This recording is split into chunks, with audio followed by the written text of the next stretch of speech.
Pernah kepikiran gak sih kalau kata-kata yang kita pakai tiap hari itu sebenarnya punya kekuatan super?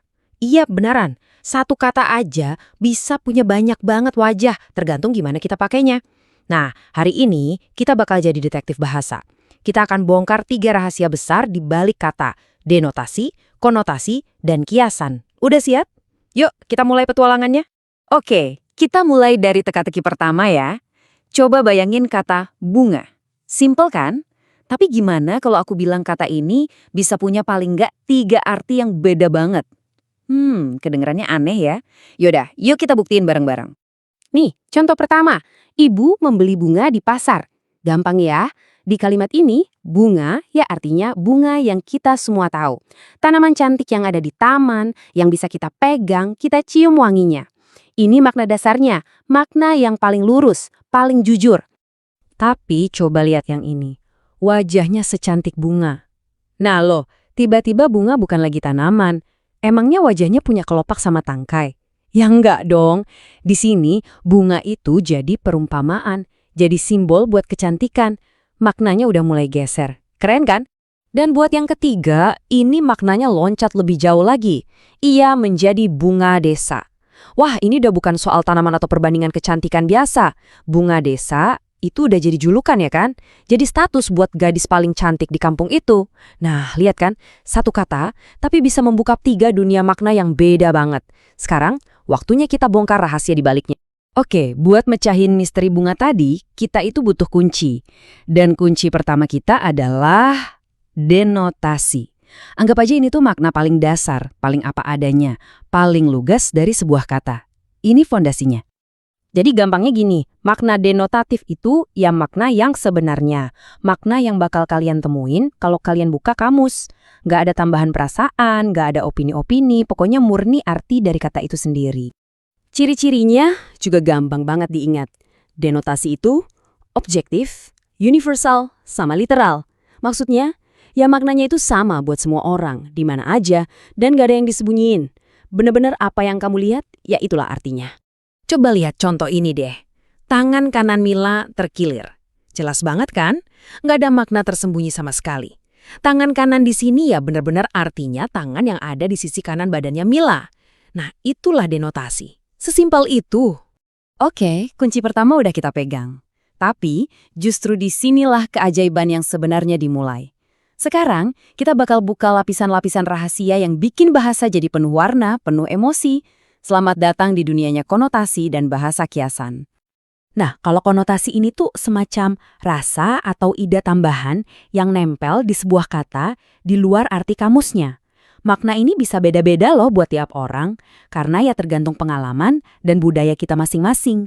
Inilah makna yang mainin emosi kita. Ingat kan contoh tangan kanan yang tadi? Nah, di sini nih perbedaannya jadi kelihatan jelas banget. Secara denotasi, yaitu cuma bagian tubuh. Tapi secara konotasi, tangan kanan itu artinya orang kepercayaan, asisten utama. Wow, jauh banget kan loncatan maknanya? Makanya pas kita baca kalimat, polisi berhasil menangkap tangan kanan koruptor itu, kita semua langsung tahu kan, kalau polisi itu bukan nangkap sebuah tangan secara harfiah. Yang mereka tangkap ya orangnya. Ini ngebuktiin satu hal yang super penting. Konteks itu segalanya. Kontekslah yang nentuin sebuah kata itu lagi dipakai secara denotatif atau konotatif. Dan kunci kita yang terakhir adalah bahasa kiasan. Coba deh bayangin, ini tuh kayak seperangkat alat lukis buat seorang penyair. Pakai kiasan, mereka bisa nyiptain gambaran yang hidup banget di kepala kita. Bikin kita ngelihat dunia dengan cara yang benar-benar baru. Nah, ini nih beberapa alat favoritnya para penyair. Ada simili yang suka ngebandingin pakai kata seperti atau bagai. Terus ada metafora, ini lebih berani, langsung bilang dia adalah singa.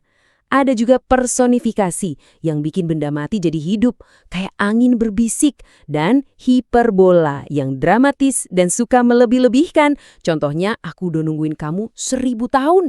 Pakai ini semua, tulisanmu dijamin jadi jauh lebih hidup. Oke, kita udah kenalan sama semua alat-alatnya. Sekarang, bagian yang paling seru nih, gimana cara pakainya? Tenang-tenang, ini gak sesusah yang kalian bayangin kok.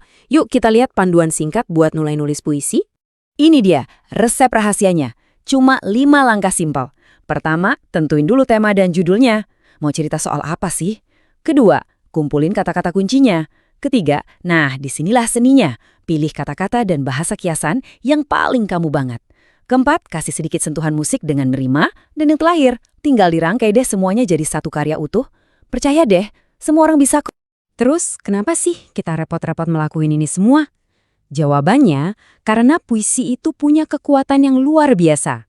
Puisi bisa bikin perasaan dan suara seseorang itu hidup selamanya, bahkan melampaui waktu. Yuk kita lihat buktinya langsung dari seorang maestro. Beliau adalah Sapardi Djoko Damono, salah satu penyair terbesar yang pernah Indonesia miliki. Karya-karya beliau jadi bukti nyata betapa indahnya kata-kata itu bisa dirangkai. Coba deh kita rasapi bareng-bareng bait puisi ini. Pada suatu hari nanti, jasadku tak akan ada lagi, tapi dalam bait-bait sajak ini, kau tak akan kurelakan sendiri. Wah, dalam banget ya. Beliau tahu, suatu saat nanti fisiknya mungkin gak ada lagi, tapi lewat kata-kata ini, perasaannya, suaranya, bakal selalu hidup dan nemenin kita. Itulah keabadian yang bisa diciptakan oleh sebuah puisi. Jadi, sekarang giliran kalian. Setelah kita bongkar semua rahasia ini, dunia kata-kata sekarang ada di tangan kalian. Cerita apa yang pengen kalian abadikan? Perasaan apa yang mau kalian suarakan? Ayo, ambil pulpenmu, buka catatanmu, dan mulailah merangkai keajaiban. Dunia menunggu puisi darimu.